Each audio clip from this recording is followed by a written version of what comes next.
Bir neçe misal. Uğradım ilyasa, duşdum Hydyra, köňlim işre gelli bir neçe misal. Gol götürdüm, durdum, niyaza, nezre, diýdim ruhsat bolsa, aýdaýyn sowal.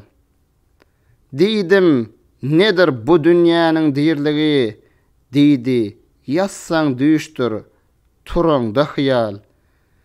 Diýdim, ya Rab, dünýä näge meňzeýdir, diýdi, garry zendir, yüzünne yüz hal.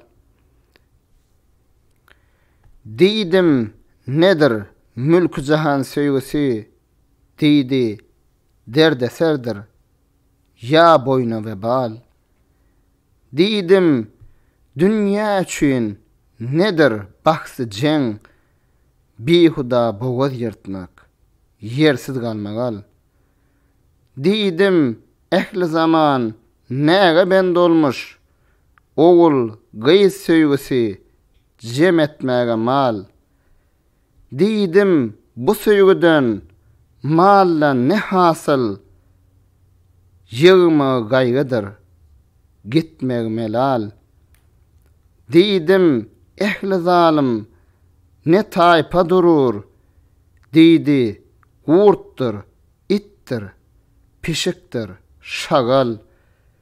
Diýdim, ondan nefsim niçe ram olur, diýdi ki, pir olan ile güşüf mal.